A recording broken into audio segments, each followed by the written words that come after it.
ne serait-ce que parce qu'on les renvoie de manière plus ou moins cachée dans les pays d'où ils viennent en fait. On est devenu un monde très égoïste, un peuple très égoïste. Et je trouve que les étrangers sont très mal reçus dans notre pays. Il y a beaucoup de racisme dans notre pays, je l'ai vécu, je l'ai vu. Tous les jours de ma vie, je le vois. Il n'y a pas grand-chose qui est fait. On en parle, on dit que la France est solidaire, mais en fait, c'est chacun pour soi, je dirais. Après, non, le gouvernement ne fait pas assez. Les localités se renvoient la balle, en fait. Je dirais que c'est pas à nous de faire, c'est pas à la commune, c'est à la région. C'est pas à la région, c'est à la nation. Chacun se renvoie la balle. Mais le problème reste là. Cédénia pour Droits Citoyens, aujourd'hui, on constate que sur toutes les personnes qu'on a interrogées à Lyon, la volonté de s'exprimer pour la cause des migrants est plus forte que la volonté de s'exprimer contre cette cause. C'était Droits Citoyens, le média libre et citoyen. Rendez-vous sur notre page Facebook, facebook.com/droitscitoyens.info. Rendez-vous avec, c'est le rendez-vous avec toute l'actualité politique, éco, sociale, culturelle et citoyenne. Une émission de Gilles Charles, présentée par Gilles Charles, animée par Gilles Charles. Tout Gilles Charles, en long et en large sur Droits Citoyens, le média libre et citoyen.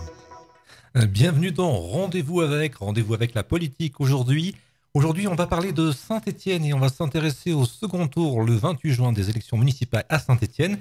Et pour en parler, nous avons le candidat qui est arrivé en seconde position, Pierrick Courbon. Bonjour. Bonjour Gilles Charles. Alors, première question qui s'impose, comment allez-vous ? Écoutez, ça va bien. On sort de plus de 2 mois de confinement et presque quasiment 3 mois de pause dans la campagne électorale. J'ai eu la chance de traverser cette période en bonne santé avec personne qui est tombé malade dans mon entourage proche. On a pu tout simplement se poser un petit peu, reprendre des forces, penser à l'avenir et on est prêt maintenant à repartir dans la bataille électorale. Est-ce que vous avez profité pendant ces 2 mois de vous reposer, de reprendre des forces, de faire des choses qu'on n'a pas l'habitude de faire ? Comment s'est passé un peu ces 2 mois de confinement ? Je pose un peu la question à tout le monde, mais c'est toujours intéressant de voir comment les gens ont occupé sur un peu inédit. Alors moi, j'ai la chance d'habiter dans une maison avec un extérieur, donc le confinement se passe effectivement moins difficilement que quand on est dans un petit appartement sans extérieur. Donc je fais partie effectivement des personnes privilégiées par rapport à cela. Je me suis beaucoup occupé de mes enfants, comme n'importe quel papa. J'ai fait l'école à la maison pour la continuité pédagogique. Et puis, on a continué de travailler à distance, puisque en tant que conseiller départemental, nous avons continué d'avoir des actions, des réunions en visioconférence, etc. Et puis, continuer à travailler sur la suite des opérations électorales. J'ai réuni très régulièrement mes colistiers, l'équipe de campagne à distance pour envisager la suite. Donc, ça a été un confinement qui a permis effectivement de retrouver un petit peu la cellule familiale, mais de continuer à travailler.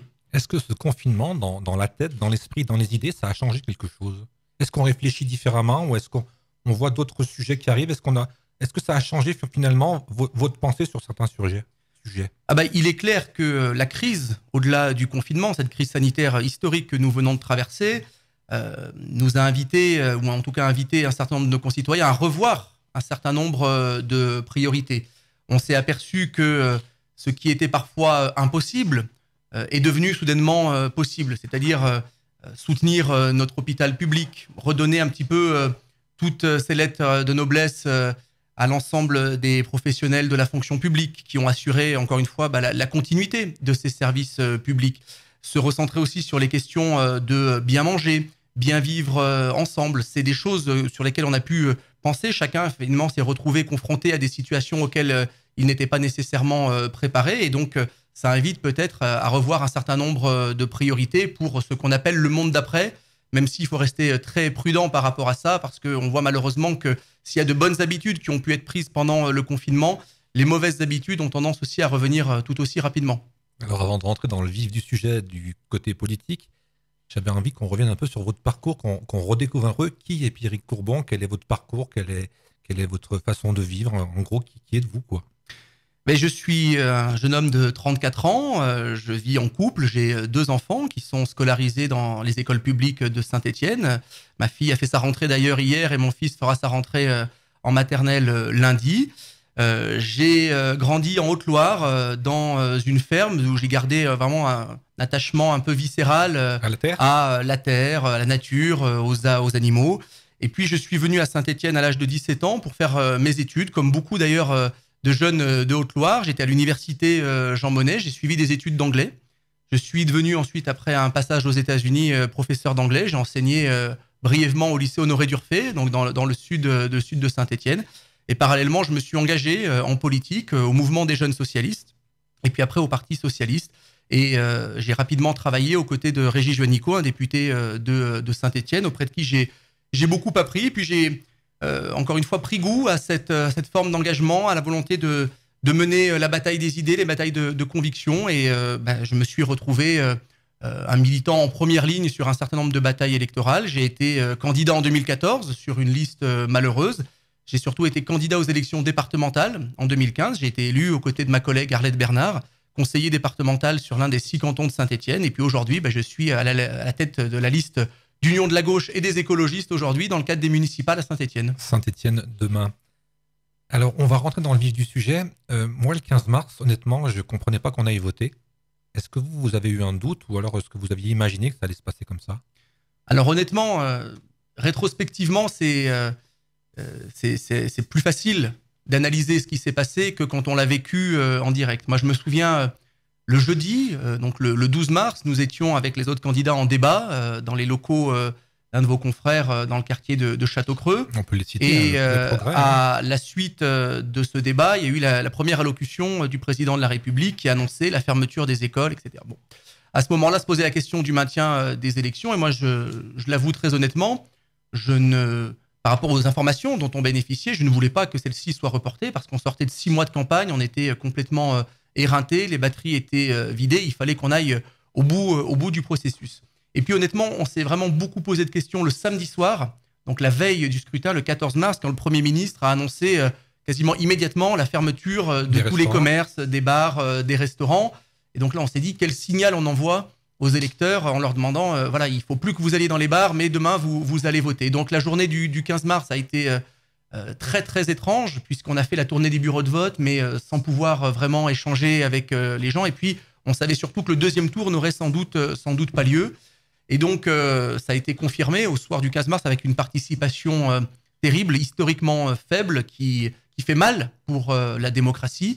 Et puis après, le confinement qui a été annoncé dans la foulée. Et cette période d'entre-deux tours un petit peu très, très bizarre d'ailleurs. Et puis, voilà. On va y revenir. Avec ces élections maintenant pour le 28 juin. Justement, vous parliez de c'était bizarre. Est-ce que tous ces chiffres, même ces maires qui ont été élus au premier tour, est-ce qu'ils sont vraiment légitimes? Parce que moi, j'estime qu'avec si peu de votants, c'est un peu bizarre, quoi. C'est peut-être le mot qui revient, mais c'est peut-être pas le mot légitime, mais le mot bizarre. Moi, je ne poserai pas la question de la légitimité à ce niveau-là, dans la mesure où on a eu une participation, on va dire, de 30, 35, 40% selon les communes. Quand on a les mêmes taux de participation sur d'autres élections, je pense par exemple aux élections européennes, voire aux élections cantonales, on dit ça a plutôt bien voté. C'est dire comment on s'est habitué malheureusement à une démocratie qui est en panne. Ça, c'est certain, notre démocratie est en panne. Mais je ne considère pas que les élus qui ont été élus le 15 mars sont illégitimes. Il faut rappeler que c'est les inscrits en plus. Hein. Bien sûr. Tous les gens qui ne sont pas inscrits ne sont pas dans les chiffres. On est bien d'accord. Ce qui fait très peu de monde. Mais en tout cas, moi, je ne remets pas en cause la légitimité des personnes qui sortent des urnes. Pour autant, je l'ai dit pendant la campagne, je le redis au soir, je l'ai redit au soir du 15 mars, même malgré le fait que nous sommes arrivés en seconde position, et donc je pourrais me satisfaire, quand on a des élections où on a 30 ou 40% de participation, ça prouve bien qu'il faut changer quelque chose et que les électeurs ne se reconnaissent pas dans l'offre politique que nous sommes en capacité de proposer ou dans le fonctionnement de nos institutions. Alors, on a parlé de la participation. Est-ce que ce choix du 28 juin, c'est quelque chose de légitime? Comment vous voyez ça? Est-ce que vous étiez pour? Est-ce que vous étiez contre? Alors, j'ai fait partie de ceux qui avaient émis des réserves sur cette date du 28 juin, même de vives réserves. Je n'étais, moi, pas partisan de revoter avant l'été pour plusieurs raisons. D'une part, parce qu'on le voit bien, l'épidémie est toujours là, même si on a depuis un certain nombre de jours maintenant plutôt de bonnes nouvelles, plutôt des indicateurs qui deviennent positifs. Néanmoins, le virus est toujours parmi nous. La deuxième réserve était liée au fait que je pense sincèrement que nos concitoyens sont aux antipodes de préoccupations électorales. Déjà que c'est pas facile de les intéresser aux campagnes électorales en temps normal. Là, qu'est-ce que nous disent les personnes que nous rencontrons?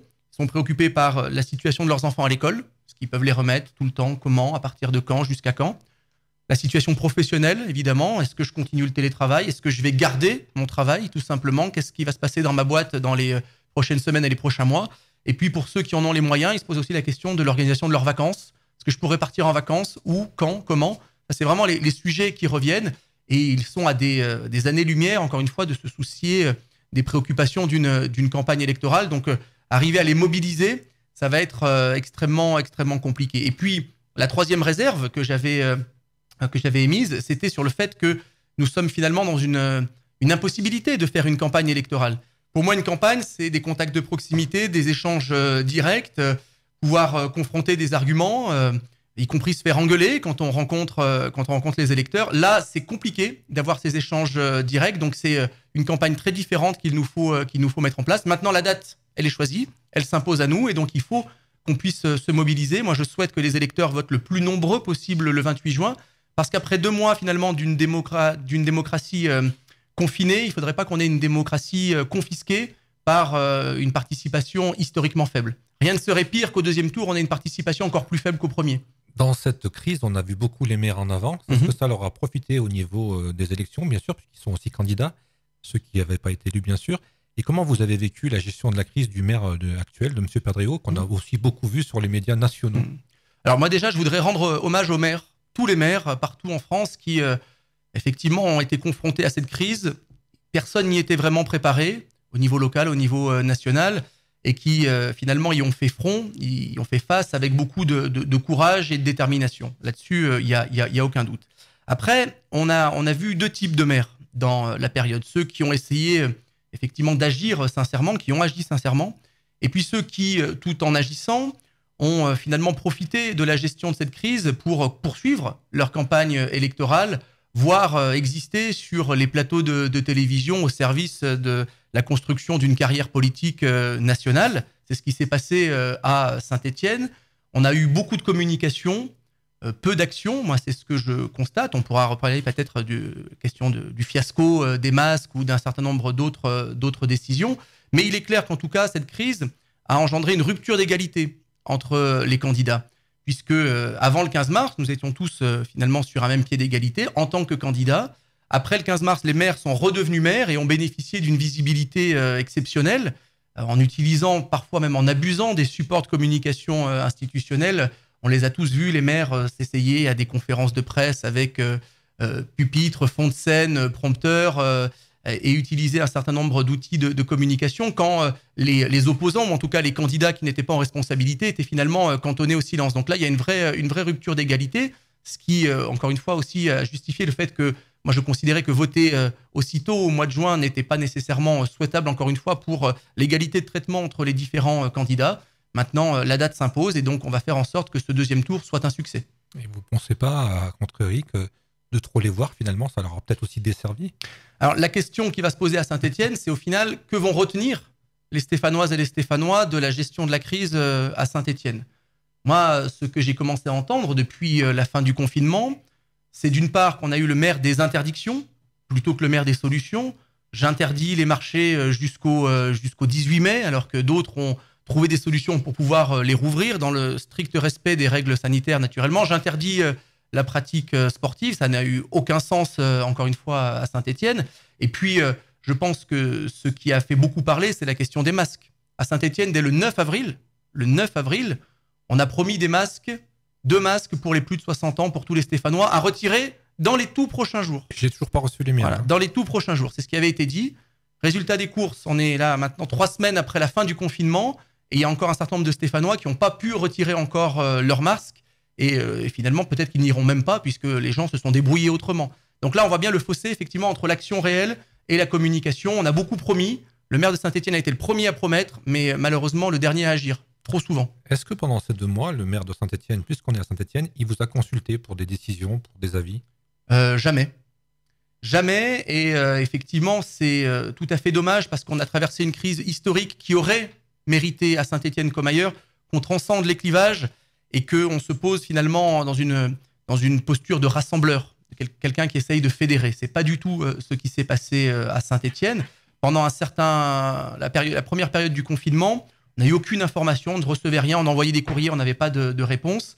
C'est pour ça que d'ailleurs, avec un certain nombre d'élus d'opposition, on a commencé à militer fortement pour la tenue d'un conseil municipal extraordinaire, parce que d'une part, ça s'était fait dans d'autres communes, et puis on voyait ce qui se passait sur certains autres territoires où, une fois par semaine, par exemple, le maire consultait les différents groupes d'opposition, ou non seulement pour les consulter, parce qu'on n'est pas à l'abri aussi d'avoir de bonnes idées parfois, mais ne serait-ce que pour les informer d'un certain nombre de décisions, de réflexions qui étaient en cours. Ça n'a pas du tout été le cas à Saint-Étienne.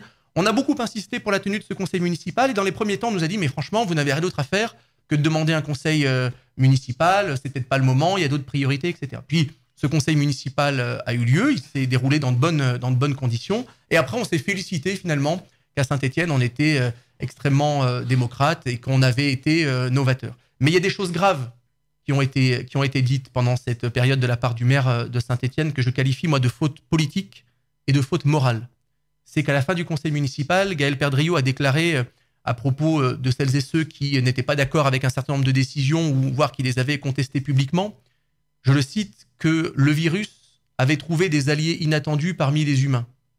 Et ça, c'est profondément inacceptable. On n'est pas dans la joute verbale entre opposants politiques. Ça a blessé des hommes et des femmes. Et encore une fois, je pense que ça a été des propos indignes. Est-ce que le fait d'arriver quasiment et d'être élu au premier tour, est-ce que ça a donné une autre vision de la suite? En tout cas, ça aurait dû l'inviter à être serein et à faire preuve effectivement d'une certaine volonté de rassembler. C'est ce que je vous disais tout à l'heure. Et qu'est-ce qu'on a vu? On a vu tout l'inverse, y compris des attaques d'ailleurs extrêmement violentes contre la presse, qui à mon avis ne sont pas au niveau, encore une fois, de ce qu'on attend du maire de la 13e ville de France dans la période d'une crise historique. Les politiques en place et la presse, c'est tout un débat. On devrait en faire un jour. Il y a des gens qui sont souvent blacklistés. Non, mais après, encore une fois, qu'on soit critique, qu'on ne soit pas d'accord, y compris parfois que un certain nombre d'articles puissent, qu'on les trouve injustes, etc. Mais on a eu des attaques extrêmement violentes, encore une fois, qui, à mon sens, sont indignes du maire de la 13e ville de France. Alors, vous en avez parlé un petit peu tout à l'heure. On va y revenir. Comment, justement, vous allez mener cette campagne inédite, puisqu'on n'a pas vraiment le droit d'aller se serrer des mains? Je ne vais pas dire qu'on n'a pas le droit de s'embrasser, c'est pas dans une campagne. Mais comment on réfléchit à aller porter sa bonne parole ou sa parole tout simplement à des gens qu'on ne peut pas vraiment trop approcher et pas trop de foule aussi, donc on ne peut pas faire de meeting. Là aussi, c'est bien beau l'Internet, c'est bien beau les visioconférences, mais il y a toute une partie des électeurs qui n'y ont pas accès, quoi. C'est vrai. Donc comment on fait?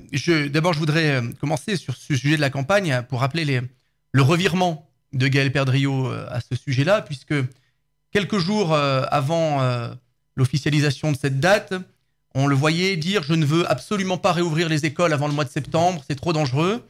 Et puis on l'a vu ensuite monter au créneau pour dire « il faut absolument pouvoir voter au plus vite et au mois de juin ». Je trouve qu'encore une fois, là aussi, on a manqué de constance et de cohérence. Je le disais tout à l'heure, cette campagne, c'est une nouvelle campagne qui démarre, mais elle va être extrêmement particulière, puisque ce qui fait, encore une fois, l'ADN des campagnes électorales, ces échanges directs, ils sont empêchés, ou en tout cas, ils sont extrêmement contraints. Alors avec notre équipe désormais fusionnée, avec Olivier Longeon, on a commencé à réfléchir, pendant le confinement, et donc on s'assigne 3 missions pendant ces 3 semaines finalement de campagne jusqu'au premier tour. Premièrement, c'est informer les électeurs, informer de l'Union de la gauche et des écologistes, informer qu'il y a un deuxième tour le 28 juin, parce que, encore une fois, beaucoup de nos concitoyens ne sont pas du tout au courant. Mobiliser nos électorats respectifs de premier tour, leur dire qu'il faut aller au bout du processus, que les jeux ne sont pas faits. Et puis, troisième mission, convaincre le plus largement possible, au-delà de nos électorats respectifs, que nous avons dans nos projets les bonnes solutions, les bonnes réponses pour bâtir le Saint-Étienne d'après. Alors, comment on va faire? On va naturellement renforcer la campagne dite numérique, c'est-à-dire en utilisant les réseaux sociaux, les sites internet, les visioconférences, etc. On va essayer d'innover à ce niveau-là en organisant un meeting virtuel qui aura lieu dans la dernière semaine avec des intervenants nationaux qui vont intervenir, mais à distance, on va dire pas physiquement, donc dans une salle, puisqu'effectivement, on ne pourra pas réunir nos militants, nos sympathisants dans une réunion publique ou dans un meeting. D'ailleurs, aujourd'hui, on est vraiment dans une problématique entière, puisqu'on ne peut même pas réunir nos colistiers, puisqu'on se retrouve limité à 10 personnes. Et on va lancer dès ce soir, d'ailleurs, une série de tables rondes en ligne, de réunions publiques dématérialisées sur un certain nombre de sujets qui sont au cœur de notre projet municipal et puis sur lesquels il y a des choses à dire à la suite de la crise. Donc on commence dès ce soir avec une sorte de de web forum sur la thématique de la culture. On va expérimenter, on va essuyer les plâtres. On n'a aucune idée de savoir si ça va marcher ou si ça va être un flop. On va essayer.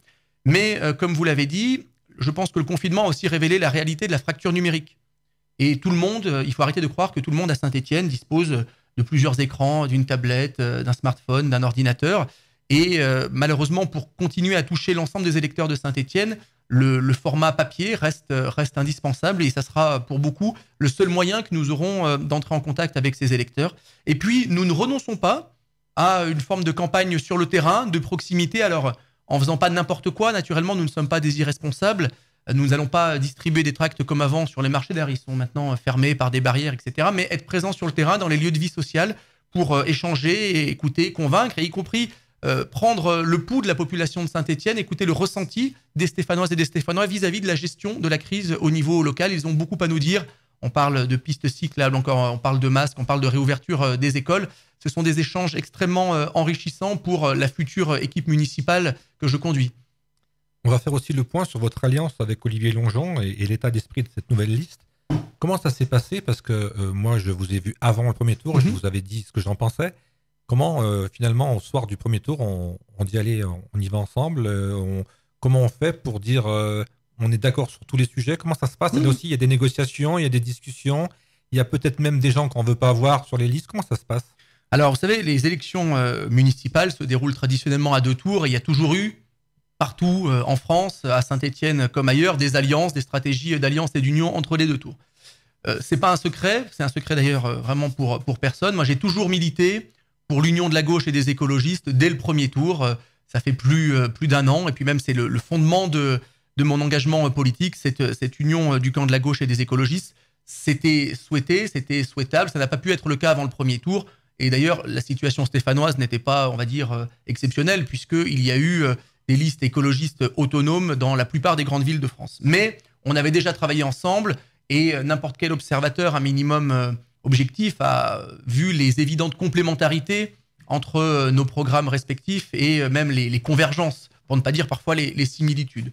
Et donc, nos chemins s'étaient temporairement séparés le temps du premier tour, mais nous nous sommes très facilement et très sincèrement et très naturellement retrouvés au soir du premier tour pour proposer une liste d'union de la gauche et des écologistes dans la perspective du deuxième tour. Ce rassemblement s'est fait très facilement et très rapidement puisque nous avons déposé cette liste rassemblée dès le 17 mars.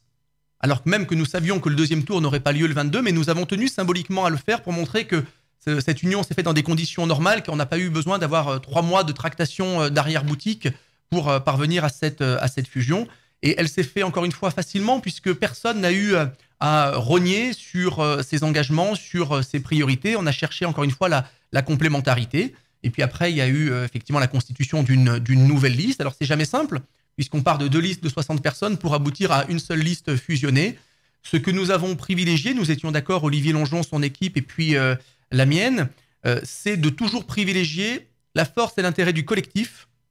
Les 60 personnes que nous proposons aujourd'hui aux Stéphanois aux situations individuelles. Et donc, je pense que nous avons une belle liste aujourd'hui qui reflète la richesse et la diversité de Saint-Étienne, une liste qui est à la fois complémentaire sur le plan des catégories socio-professionnelles, sur le plan générationnel, sur la représentation des différents quartiers, et puis surtout une liste riche de très nombreuses compétences pour les futurs élus et les futurs adjoints de demain. Si j'ai bien lu sur les réseaux sociaux, il y a quand même quelques personnes qui ne voulaient pas de cette union, notamment des gens qui étaient sur la liste de M. Longeon et qui ont tout simplement quitté Effectivement, les personnes... L'union de la gauche ne plaisait pas à tous, quoi. De la même manière qu'à gauche, l'union avec les écologistes ne plaisait pas à tous, etc. Après, moi, mon rôle aujourd'hui en tant que candidat, en tant que tête de liste, c'est de rassembler le plus largement possible. Et c'est ce que je vous disais, priorité à la force du collectif. Même si j'ai bien conscience, effectivement, que certains ne se retrouvent pas dans cette nouvelle liste et qu'ils ne voteront peut-être pas pour nous. Je le regrette, je le déplore, mais je ne peux que le respecter. Encore une fois, l'idée, aujourd'hui, c'est d'avoir une équipe soudée, rassemblée pour aller battre Gaël Perdriau et surtout pour proposer une nouvelle politique à Saint-Étienne. Le reste, c'est de la littérature. Alors, la politique, c'est aussi, j'allais vous dire, des mathématiques. Quand on fait l'addition des 2 listes de... Alors, entre guillemets, sans être péjoratif, Courbon et Longeon, on se rend compte qu'il va manquer quand même, il manque encore des voix pour aller titiller, j'allais dire, M. Perdriau. Où c'est qu'il y a un réserve? Et est-ce qu'on change de langage? Comment ça se passe là aussi dans l'esprit? Parce que on est presque passé à une élection au premier tour, donc ça va être quand même, moralement, ça doit être aussi compliqué d'aller chercher cette victoire. Vous savez, il y a eu dans cette élection qui a été particulière le 15 mars, il y a eu beaucoup de maires de grandes villes, dans la Loire et ailleurs, qui ont été plébiscités dès le premier tour, parce que quand on a une faible participation, les maires sortants sont apparus comme une valeur refuge. Et il y a eu une prime aux sortants qui est traditionnelle dans les élections municipales, qui a été renforcée dans cette élection-là. Si on additionne effectivement les pourcentages, on se dit qu'on est loin du compte et que ça va être compliqué pour nous d'aller chercher la victoire. Il faut davantage raisonner en termes de voix, puisque Gaël Perdriau fait un peu plus de 12 000 voix. Le cumul de nos voix avec la liste Le Temps de l'écologie Saint-Étienne Demain montre qu'on est un peu plus de 9 000 voix. On a un écart, et donc effectivement significatif, de 3 000 voix, mais sur un potentiel d'électeurs de près de 90 000. Donc vous savez, quand on a une participation de 30 ou 35%, il y a énormément d'abstentionnistes à aller chercher. Il y a aussi d'autres listes qui étaient engagées au premier tour, dont on attend peut-être aujourd'hui un certain nombre de signes de vie, puisque les Stéphanois sont confrontés à un choix clair. Il ne reste que 2 bulletins de vote sur la table pour le deuxième tour. Et donc il y a la vision politique de Gaël Perdriau, qui pour moi est une vision dépassée, qui continue de défendre la casse des services publics, des projets climaticides, je pense à l'autoroute A45 style, ou au contraire, une équipe qui propose de tirer les enseignements de la crise que nous venons de traverser pour proposer finalement un nouveau modèle de développement, un nouveau modèle de société au niveau local, plus humain, plus solidaire, davantage respectueux de la planète et de l'environnement. C'est le chemin que nous proposons avec Olivier Longeon. Et puis, un deuxième tour, c'est pas qu'une question de mathématiques. Il y a la réalité des chiffres, il faut pas la nier, mais c'est aussi une question de dynamique, la capacité d'être en mouvement. Vous voyez, Gaël Perdriau dit « Moi, je ne change rien, mon programme était parfait avant le premier tour, il est encore plus parfait aujourd'hui. » Comme si de rien n'était finalement, comme si on n'avait pas traversé une crise historique et comme si nous n'étions pas finalement au devant d'une crise sociale et économique, là aussi historique. Nous conservons naturellement le socle de nos propositions, mais nous allons les enrichir d'un certain nombre de mesures d'urgence et de relance, parce qu'encore une fois, on ne peut pas faire comme si rien ne s'était passé. Pour rester dans les mathématiques, où en est-on avec M. Révelli? Est-ce que les voix de M. Révelli, est-ce qu'il y a eu des contacts? Est-ce qu'il y a eu des propositions? Est-ce qu'il y a des sujets qui ont été abordés? Et là aussi, comment ça se passe avec une liste qui a fait, je crois, autour de 4%? Alors, moi, j'ai toujours eu beaucoup de sympathie pour Patrick Révelli en tant qu'individu. Je le côtoyais avant qu'il se lance en politique. Je continuerai de le côtoyer après, malgré le fait que je ne partage pas les choix qui ont été les siens. J'ai échangé avec lui à plusieurs reprises pendant la période de confinement. Je n'ai aucun doute sur le bulletin qu'il glissera à titre personnel dans l'urne. Maintenant, après, je ne peux pas parler au nom de sa liste. Encore une fois, il faudra que chacun prenne ses responsabilités. Il ne reste que 2 bulletins. Et la question que n'importe quel électeur doit se poser, qu'il n'ait pas voté ou qu'il ait voté pour Patrick Révelli ou pour Zahra Bencharif ou pour la citoyenne, c'est de se dire, est-ce que pour Saint-Étienne, pour l'avenir de Saint-Étienne, il vaut mieux le projet politique de transformation sociale, écologique et démocratique porté par Pierrick Courbon et son équipe, ou est-ce qu'il vaut mieux continuer avec la politique de Gaël Perdriau? Le choix est aussi simple que ça. Alors justement, on va parler un peu maintenant du projet et même des solutions, parce qu'on est souvent, quand on parle d'élection, on tire toujours sur le candidat en face, en disant tout ce qu'il a fait, c'était mal ou presque. Quelles sont les solutions de Saint-Étienne demain pour l'avenir de Saint-Étienne? Alors on peut parler d'économie, on peut parler de culture, on peut parler de pas mal de choses. On va peut-être commencer tout simplement par l'écologie. Qu'est-ce qui changerait demain si la liste de Pierrick Courbon était au pouvoir à Saint-Étienne? Est-ce qu'on va, comme on dit justement, souvent en plaisantant, est-ce qu'on va replanter des arbres? Alors, encore une fois, je pense que la transition écologique, c'est pas quelque chose qui est à la mode, c'est une obligation, c'est un impératif. Et justement, l'écologie, c'est bien autre chose que de planter quelques arbres ici ou là. Ça, c'est la conception finalement de l'écologie par Gaël Perdriau. Nous, quand nous parlons d'un projet de transformation sociale et écologique, c'est qu'il s'agit de véritablement faire entrer Saint-Étienne dans la transition écologique. Notre territoire a énormément de retard par rapport à d'autres sur ce point-là. Nous présenterons avec Olivier Longeon d'ici quelques jours un certain nombre, encore une fois, de mesures d'urgence liées à la crise que nous venons de traverser, y compris sur le plan de la transition écologique. Mais moi, j'invite simplement à regarder ce qui s'est passé à Saint-Étienne depuis 6 ans. On parle de transition des mobilités, on parle de mobilité active, on parle de mobilité douce. Gaël Perdriau s'accroche à la 45 finalement comme une moule à son rocher. Il boycotte les instances de travail sur les alternatives puisque c'est un projet qui est abandonné, la 45. Il y a encore peut-être 2 ou 3 personnes sur cette terre qui continuent d'y croire. C'est Gaël Perdriau, le président du département, et leur ami Laurent Wauquiez.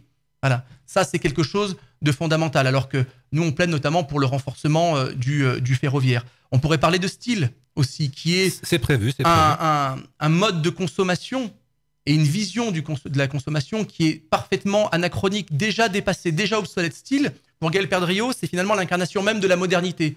C'est quelque chose de beau, c'est rutilant, on le voit de loin, ce serait bien pour Saint-Étienne. Mais, style, c'est quoi ? C'est ni plus ni moins qu'un vulgaire mall à l'américaine, tel qu'on en faisait partout en France dans les années 80. Et aujourd'hui, plus personne n'en fait, on est les derniers à le faire. Et encore une fois, en voulant peut-être se montrer moderne, on est en train de prendre 30 ans de retard. C'est ça, encore une fois, ce qui se passe à Saint-Étienne, et c'est tout le contraire qu'il nous faut faire. Si on veut revenir sur le style, est-ce que c'est pas aussi un projet qui est dans les tuyaux depuis peut-être une quinzaine d'années maintenant, et que les maires successifs qui sont arrivés, je crois que c'est un projet qui date de M. Thiollière. Alors, donc c'est des gens qui sont venus après, qui ont accompagné ce projet. Est-ce qu'on peut pas aussi arrêter de tirer sur l'ambulance, j'ai envie de vous dire, et que le style, on va peut-être le voir ouvrir et puis voir ce qui se passe? Écoutez, moi, de toute façon, j'ai toujours été un opposant à l'extension des surfaces commerciales en périphérie, parce que je considère que ça tue les centres-villes. Et que ces projets-là étaient portés par tel maire, de gauche, de droite, du milieu, par etc. Pour moi, ça n'a aucune importance. Je suis constant et cohérent sur cette position-là. Qu'est-ce qui était à l'étude il y a encore quelques années, notamment dans le mandat précédent? C'était le déménagement de la Galerie Monthieu sur l'emplacement de style. Qu'est-ce qui se passe aujourd'hui? Non seulement on a gardé la Galerie Monthieu à sa place, on l'a même agrandi, ce qui a notamment causé le départ de la Fnac, de la Galerie d'Orient, qui aujourd'hui est complètement vide, à Monthieu. Et en plus, on a fait style. Donc les projets, encore une fois, n'ont rien à voir. Mais là, je suis complètement d'accord avec vous, c'est pas un problème politique, c'est un problème de vision du territoire et de vision de la consommation et du commerce. Et on le sait, ces projets-là sont des aspirateurs à centre-ville, sont extrêmement néfastes pour les centres-villes. Encore une fois, on est nourri de ce qui se passe ailleurs. Pourquoi on ne tire pas les leçons? Au-delà de la question commerciale, qu'est-ce qu'on va avoir à style? C'est le développement d'une offre de loisirs, avec des endroits où on pourra jouer avec les enfants, consommer, on pourra se garer le matin gratuitement, consommer au restaurant, consommer des produits, faire jouer les enfants, etc.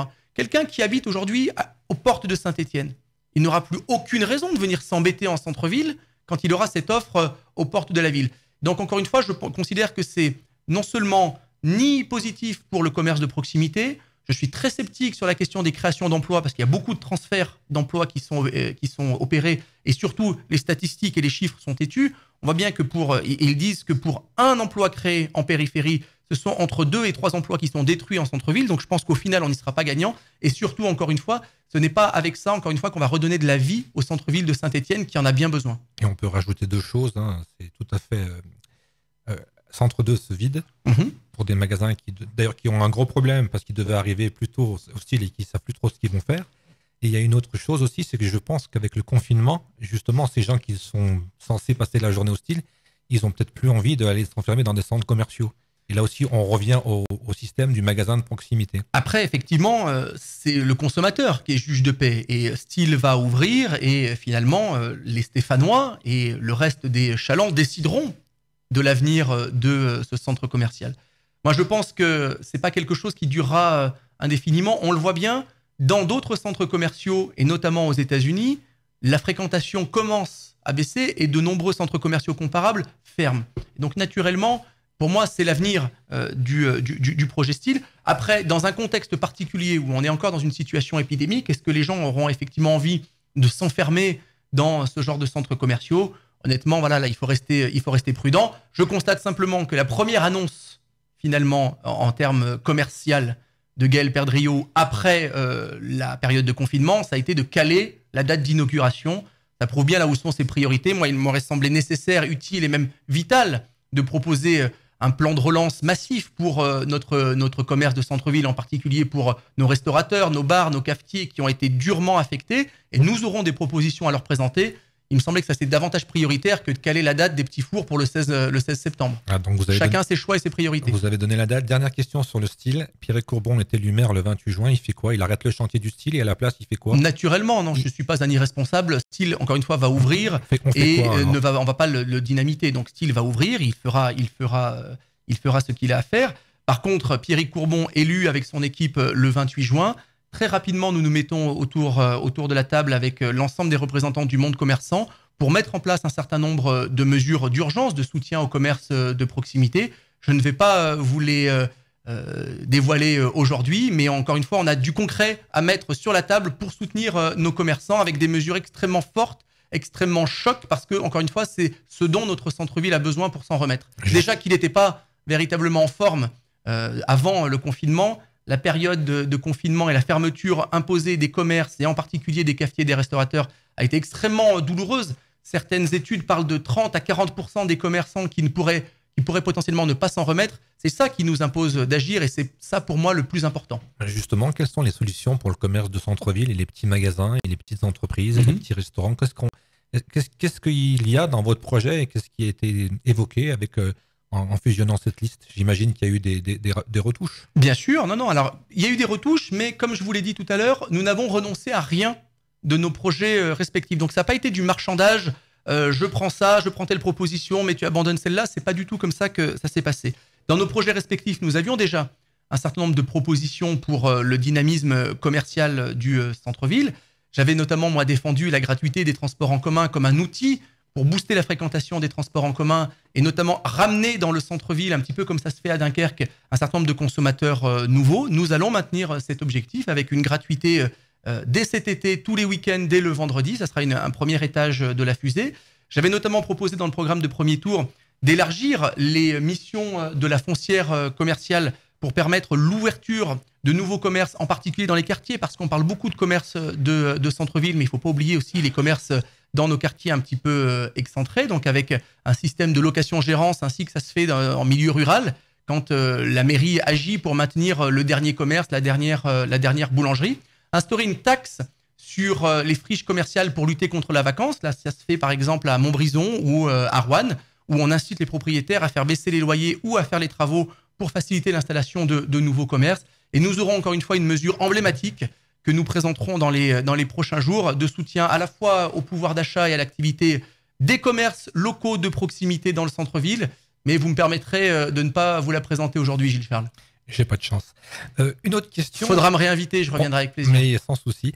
On a beaucoup parlé des transports gratuits. Alors, pour être sincère, encore une fois, parce que moi, je suis toujours cash, j'étais pour. Et quand je monte dans le bus, je me rends compte que souvent, c'est la jungle. Et je me dis, comment on fait pour lutter contre l'incivisme si les transports sont gratuits? Alors, déjà, malheureusement, les incivilités dans les transports en commun, à Saint-Étienne, n'a pas attendu la gratuité pour être une réalité.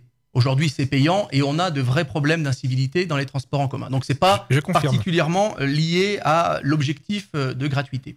On voit bien aujourd'hui que la réponse sécuritaire qui est apportée, elle est parfaitement inefficace. On le voit bien à chaque fois qu'on a une montée des incivilités, on a 2-3 articles de presse qui sont un petit peu virulents, on a une réponse qui consiste à dire on va mettre la police municipale dans les transports en commun, et puis quand ça ne suffit pas, on accompagne la police municipale de la police nationale, et puis on parle même parfois d'agents de sécurité privés, tant et si bien qu'il y a tellement de contrôleurs et d'agents de la police dans les transports en commun qu'on peut quasiment plus monter dans le bus.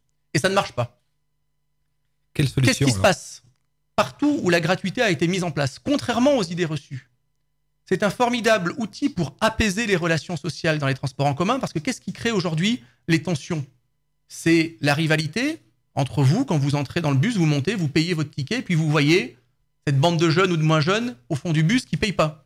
Oui, et puis qui ça met crée ses des pieds tensions. Sur les sièges, qui crachent vous sur les voyez gens. également des moments de tension quand il y a les contrôles qui sont effectués, parfois avec aussi du délit de faciès, il faut aussi le reconnaître, et ça crée des tensions. Bien souvent, on a des amendes qui tombent, mais le taux de recouvrement des amendes, c'est-à-dire les gens qui payent effectivement les amendes, est extrêmement faible. Donc on voit bien que c'est un système qui ne marche pas et donc il faut essayer autre chose.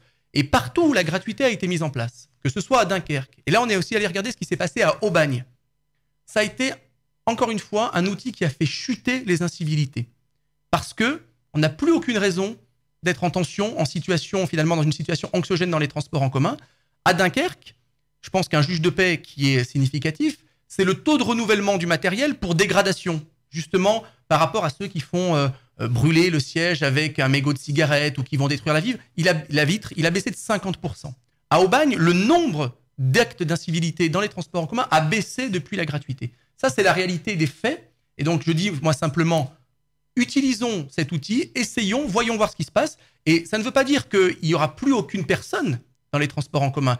Les moyens humains, et notamment au niveau des contrôleurs, on ne va pas supprimer les emplois, mais on va les redéployer parce qu'il faudra de la présence humaine dans les transports en commun, mais effectivement pas sur les mêmes missions. Alors pendant la campagne, j'avais rencontré Olivier Longeon, on avait parlé de ce sujet, et lui me disait que c'était très très difficile à financer. Alors comment on fait pour financer ce transport gratuit? Alors effectivement, c'était la mesure la plus coûteuse, et ça reste la mesure la plus coûteuse de notre programme, puisqu'encore une fois, cet objectif demeure. Alors on va aller par étapes. Il faut savoir que le financement du réseau de transport en commun repose sur plusieurs sources. Aujourd'hui, je pourrais dire que la fréquentation dans les transports en commun a baissé. C'est une réalité, hein. On voit aujourd'hui, nos concitoyens cherchent davantage à éviter d'utiliser les transports en commun qu'à y aller dedans. Et donc, la part de la billetterie pour faire assurer le fonctionnement du réseau est réduite à la portion congrue. Aujourd'hui, les bus tournent certainement pas grâce au nombre de tickets qui sont vendus. Donc, j'ai envie de dire, c'est peut-être le moment ou jamais pour essayer la gratuité parce qu'encore une fois, la part des usagers est devenue minime. La difficulté réelle que nous allons avoir, c'est qu'une grosse partie du fonctionnement du réseau fonctionne avec un impôt qu'on appelle le versement mobilité, anciennement le versement transport des entreprises, qui est, alors je ne vais pas rentrer dans les détails techniques, mais pour expliquer rapidement, une sorte de taxe sur la masse salariale des entreprises. Les entreprises ont eu recours, là, dans les derniers mois, au chômage partiel de façon massive, donc la masse salariale a baissé, et donc les ressources fiscales pour Saint-Étienne Métropole vont baisser significativement. Et donc ce que nous allons faire, c'est une montée en puissance progressive de la gratuité, donc avec ce système de gratuité dès cet été, dès le vendredi jusqu'au dimanche, tous les week-ends, et consacrer, et c'est là d'ailleurs où nous nous sommes retrouvés avec le projet écologiste, consacrer les premières années du mandat en priorité à l'amélioration du réseau de transport en commun en termes d'équipement, en termes de matériel, en termes de fréquence, de desserte dans les quartiers pour encaisser finalement cette période délicate. Mais nous maintenons encore une fois l'objectif de gratuité totale du réseau pour toutes et tous d'ici la fin du mandat. C'est une mesure de pouvoir d'achat. C'est une mesure de transition écologique pour faire reculer la place de la voiture en ville. C'est une mesure de soutien au commerce de proximité et surtout sur le plan plus philosophique, c'est une mesure qui permettra de garantir le droit à la mobilité pour toutes et tous sur l'ensemble de Saint-Étienne Métropole. Si on demande aujourd'hui, là au pied de l'immeuble où nous sommes, au premier venu, c'est quoi Saint-Étienne Métropole? Bien souvent, on n'a pas de réponse. Au mieux, on a Saint-Étienne Métropole, je crois que c'est le truc qui ramasse les poubelles. Voilà. Demain, être en capacité de dire Saint-Étienne Métropole, c'est le plus grand territoire en France au sein duquel la mobilité est gratuite et garantie pour toutes et tous. Moi, je trouve que c'est un combat politique d'avenir et je suis fier de le porter. Ça veut dire que votre projet, c'est pas seulement Saint-Étienne, les bus gratuits, c'est toute la métropole. Bien sûr, toute la métropole, c'est pas possible de le mettre en place de manière différenciée. Pour rester dans les transports et pour faire le jeu de mots avec le rétropédalage, qu'est-ce que vous pensez des pistes cyclables? Il y a eu...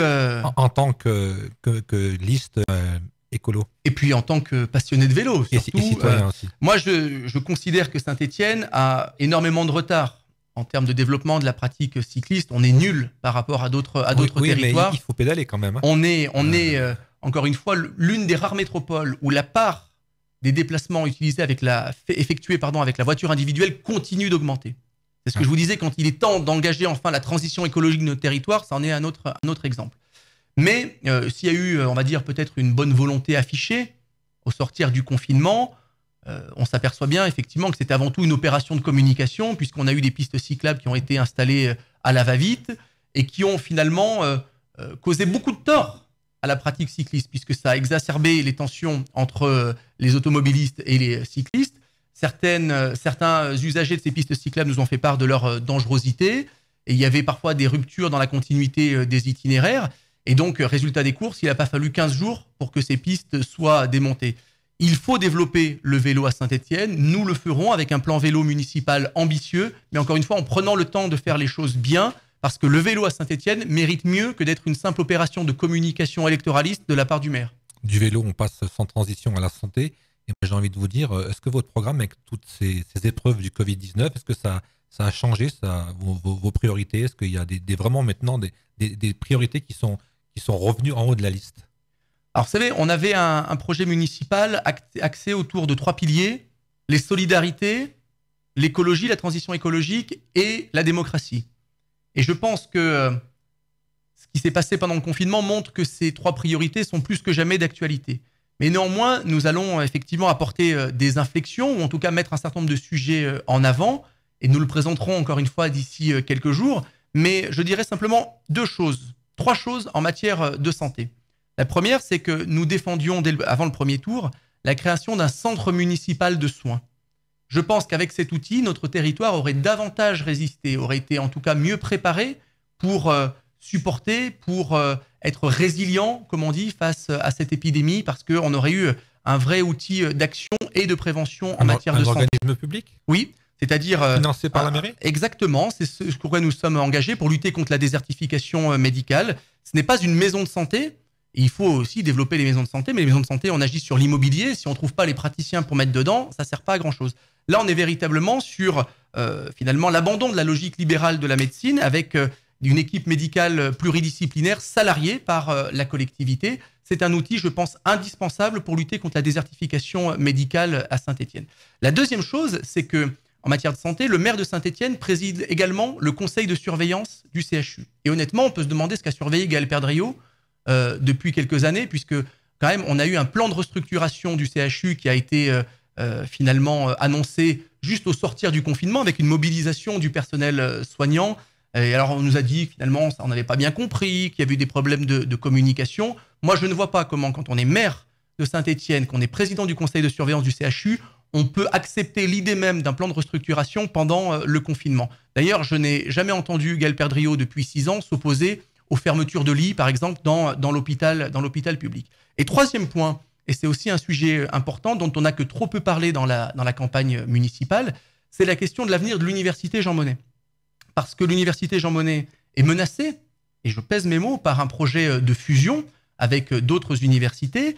Et au-delà de la nécessité de maintenir une offre de formation pluridisciplinaire sur notre territoire, le jour où nous perdons l'université Jean Monnet, nous risquons très rapidement de perdre notre U de CHU, puisque cela suppose, CHU, c'est le U de universitaire, donc cela suppose que l'établissement est adossé à une université de plein exercice, et donc il y a un véritable risque à terme sur le devenir du CHU si nous perdons l'université Jean Monnet. Un certain nombre d'éminences ont alerté, ont tiré la sonnette d'alarme depuis bien longtemps sur ce sujet-là. Là aussi, Gaël Perdriau a complètement changé d'avis et changé de position sur ce sujet-là. Il soutenait mordicus, becs et ongles le projet de fusion. Aujourd'hui, voilà, on va voir un petit peu ce qu'il va annoncer dans les jours qui viennent.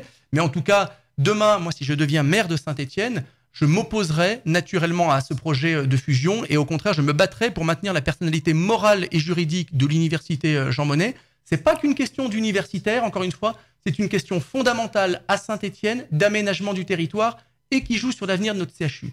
Et encore une fois, sur l'université, c'est un sujet là aussi qui devrait dépasser les clivages parce que les maires de Saint-Étienne, depuis 50 ans, quelle que soit leur couleur politique, se sont toujours battus pour faire de Saint-Étienne une ville universitaire à part entière. Et là, encore une fois, ça serait un terrible retour en arrière si l'université Jean Monnet, en tant que personnalité morale et juridique autonome, disparaissait. Et c'est encore une fois, pourtant, malheureusement, ce qui se profile. Alors, j'ai quelques petites précisions. Il y a des gens qui sont intervenus à ce micro il y a les jours précédents. Beaucoup m'en ont parlé de cette fusion. Beaucoup sont contre, bien entendu. J'ai aussi beaucoup de messages. On m'a même écrit pour me demander d'organiser un débat. Donc, s'il y a des gens qui veulent venir parler de cette fusion, ils sont les bienvenus.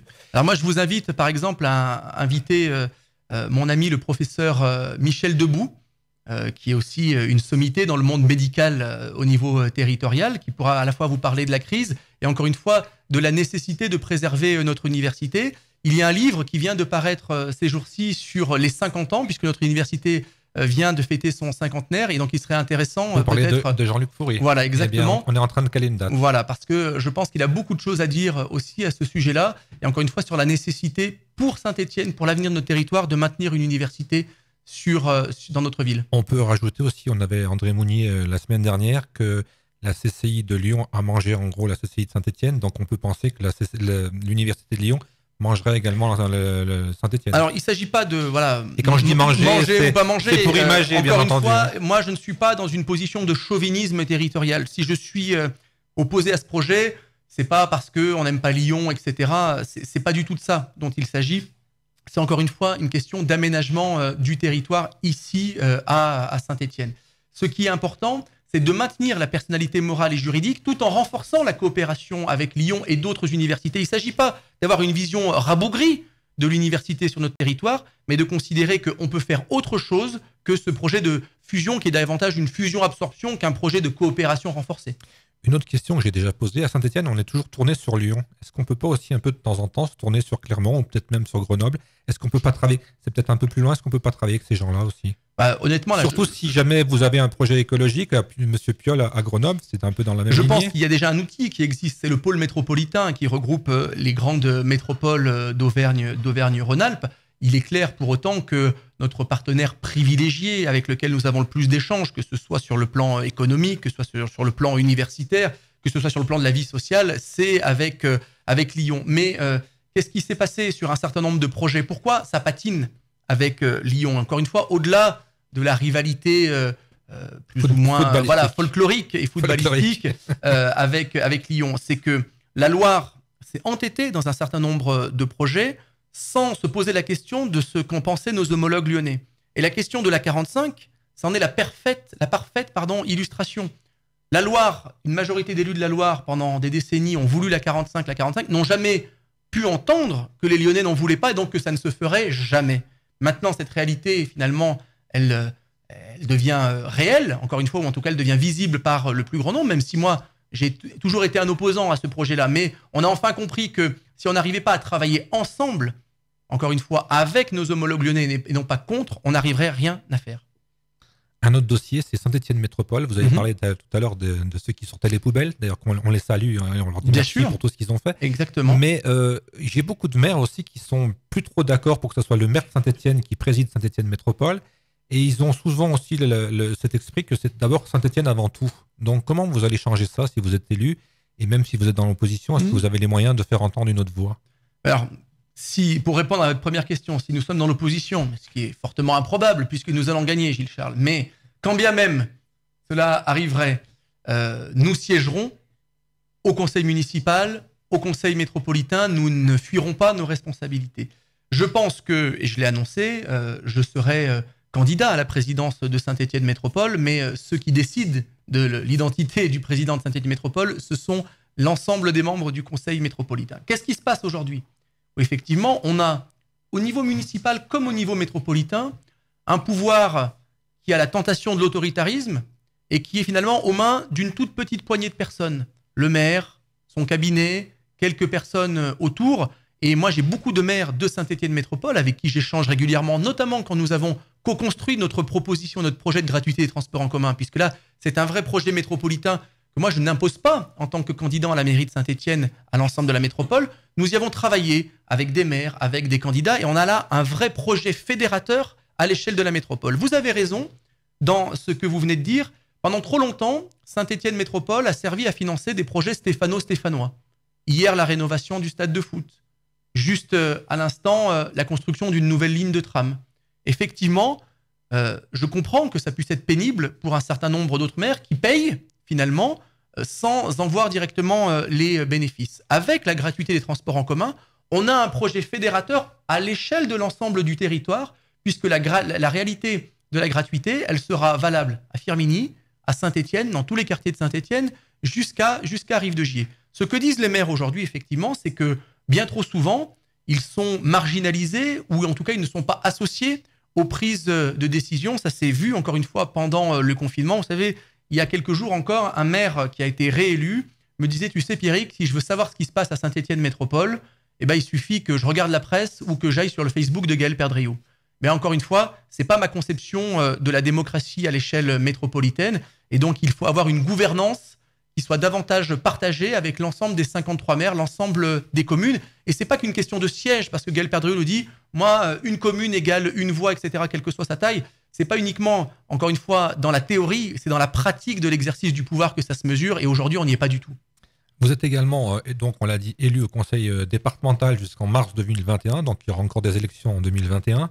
Moi, j'avais envie de savoir un peu, avant c'était le département qui gérait pas mal de choses, maintenant c'est la métropole. Qui fait quoi et quel est votre pouvoir, parce que vous êtes encore une fois un élu d'opposition, mais quel est exactement votre rôle au conseil départemental maintenant par rapport à cette métropole qui devient énorme? Alors, vous savez, le département, Gilles, a été la cible d'attaque institutionnelle depuis très longtemps par tous les gouvernements successifs. Moi, j'assume d'être un départementaliste. Je considère que le département est le bon échelon pour le déploiement d'un certain nombre de politiques, notamment au niveau de ce qu'on appelle les solidarités humaines, c'est-à-dire les politiques sociales pour les personnes en situation de handicap, pour les personnes âgées, pour la petite enfance. On a bien vu la nécessité, encore une fois, de politiques publiques ambitieuses dans cette période de confinement pour nos personnes âgées dans les EHPAD qui ont énormément souffert, y compris pour les services de l'aide sociale à l'enfance, pour la protection maternelle infantile. Ce sont des politiques qui sont indispensables. Mais il est vrai qu'on voit depuis quelque temps, et notamment au niveau des métropoles, une absorption d'un certain nombre de compétences du département au niveau de la métropole. C'est le cas sur notre territoire, puisqu'au 1er juillet 2020, Saint-Étienne Métropole va récupérer un certain nombre de compétences départementales. Pour autant, le département reste compétent, reste ce qu'on appelle le chef de file des solidarités humaines et des politiques sociales qui sont plus que jamais indispensables. Et donc, si votre question est celle-ci, oui, le département a un avenir et reste nécessaire, encore une fois, notamment pour la protection des plus vulnérables. J'ai l'impression aussi, peut-être que je me trompe, hein, mais de Saint-Étienne, encore une fois, on a l'impression que le département, c'est quasiment Saint-Étienne. Comment on vit ça du côté de Roanne? Est-ce qu'on a une parole légale ou alors on est un peu mis de côté? Ça, c'est une vision stéphanoise. Stéphanoise. Voilà. Mais je vous assure que quand vous allez en dehors de la métropole et notamment dans un certain nombre de petites communes, le département est un partenaire indispensable et un partenaire privilégié, notamment au niveau du soutien aux investissements. Et on le voit bien, là, le département va devoir aussi être très proactif pour soutenir les communes et notamment les plus petites de notre territoire, pour relancer les investissements, relancer la machine économique. Si le département est effectivement pas forcément très visible pour monsieur et madame tout le monde dans les quartiers de Saint-Étienne, quand vous allez en milieu rural, c'est un partenaire, ou en tout cas qui est clairement identifié. Et les conseillers départementaux, qui sont, quelle que soit leur étiquette politique, des élus de proximité aussi, sont très clairement identifiés par la population comme des interlocuteurs valables qui peuvent, encore une fois, leur apporter des solutions concrètes aux problèmes du quotidien. C'est ce que j'essaye de faire, moi, à mon niveau de conseiller départemental, puisque je suis élu sur un canton qui est à la fois très urbain, puisqu'on a des quartiers populaires de Saint-Étienne, j'ai des communes périurbaines, et puis aussi j'ai des quartiers, on va dire, peut-être un peu plus ruraux. Je pense à Saint-Victor-sur-Loire, qui est un quartier de Saint-Étienne, mais en tout cas qui a une sociologie et une configuration et un habitat qui est très différent de ce qu'on retrouve dans la plupart des quartiers de Saint-Étienne. Dernière question par rapport au conseil départemental. Est-ce que si vous êtes élu maire de Saint-Étienne, vous allez démissionner de votre mandat du conseil départemental? Oui, si je suis élu maire de Saint-Étienne et que je suis également élu à la présidence de Saint-Étienne Métropole, il est évident que je ne cumulerai pas avec mon mandat de conseiller départemental, puisqu'encore une fois, ce sont des mandats qui prennent suffisamment de temps. Et puis vous me connaissez aussi, je pense, Gilles, je suis quelqu'un qui m'investit à 200% dans tout ce que je fais. Je suis un élu extrêmement présent, extrêmement investi dans mes mandats. Et quand on veut bien travailler, on ne peut pas tout faire. Et donc effectivement, si demain les Stéphanois me font confiance, je ne serai plus conseiller départemental. Le mot de la fin, est-ce qu'il y a un sujet qu'on a oublié, que vous vouliez évoquer dans cette course à la mairie stéphanoise? Il y a plein de sujets, mais ça serait trop long. Donc moi, je vous propose plutôt de me réinviter très prochainement, parce que j'aurai encore une fois beaucoup de plaisir à échanger avec vous, notamment quand nous aurons présenté avec Olivier Longeon notre train de mesures d'urgence et de relance d'ici quelques jours. Et ça serait peut-être aussi intéressant qu'il puisse venir s'exprimer à ce micro, parce que nous sommes vraiment un tandem. Quand j'ai insisté tout à l'heure sur la question de la sincérité de cette fusion, de cette union, c'est pas, encore une fois, uniquement un discours, c'est aussi valable dans les faits. Et donc, si demain Olivier Longeon a la possibilité de venir s'exprimer à ce micro, je lui fais naturellement totalement confiance pour venir défendre notre projet municipal d'avenir pour Saint-Étienne. Vous faites bien de dire ça, parce que je suis persuadé qu'avec les réseaux et puis l'audience qu'on a, qui est quand même pas si mal, puisque chaque émission qu'on a fait atteint déjà les 1500 vues, je pense qu'on peut passer aussi le message à M. Perdriau. S'il veut venir, il est également bienvenu, parce que moi je suis pour la démocratie, je suis ouvert à tout le monde. Alors effectivement, si moi je suis même prêt, si vous voulez transmettre. Chacun fait ce qu'il veut. Moi je suis prêt à tous les débats, parce qu'encore une fois, je considère que la démocratie est belle quand le jugement des électeurs est le plus éclairé possible. Et donc plus les candidats ont la possibilité de s'exprimer, de présenter avec beaucoup de temps, comme vous me l'avez accordé aujourd'hui, leurs propositions dans le détail, ça enrichit le débat, ça enrichit le débat démocratique. C'est nécessaire, encore une fois, dans cette période où la défiance entre les électeurs vis-à-vis des élus est importante. Et donc, plus on peut débattre dans le respect, dans le respect, encore une fois, de la diversité des opinions et des arguments, je pense, encore une fois, que c'est notre démocratie qui en sort grandie. Merci beaucoup, Pierre Courbon, d'avoir accepté l'invitation. On rappelle que cette émission est diffusée en direct sur Facebook Live, sur Twitter, sur le site de Droits Citoyens. Vous pouvez nous écouter du lundi au vendredi de 19h15, voilà, je cherchais l'heure, c'est à 19h15 tous les soirs. Et puis on se dit merci beaucoup encore une fois, et puis on se dit à la prochaine. Je crois que le prochain rendez-vous est calé, c'est une dame qui viendra de Firminy, c'est Anne-Sophie Puteaux, que je crois vous connaissez. Et que je soutiens dans sa bataille, sa belle bataille électorale. Qui viendra nous parler de Firminy, et puis voilà, passez un bon week-end, et puis vive la démocratie. Rendez-vous avec tout Gilles Charles, en long et en large sur Droits Citoyens. C'est bien ce que vous faites là, Droits Citoyens. Vous cherchez un média de proximité, un média proche du citoyen, qu'il soit en plus neutre et indépendant. Alors dites oui à Droits Citoyens, car ce qui nous intéresse chez Droits Citoyens, c'est de vous redonner la parole. Droits Citoyens, c'est de l'information libre et citoyenne, en vous sollicitant pour recueillir votre ressenti sur une actualité qui vous ressemble. Retrouvez toutes nos actus sur notre page Facebook droitscitoyens.info ou sur www.droitscitoyens.fr.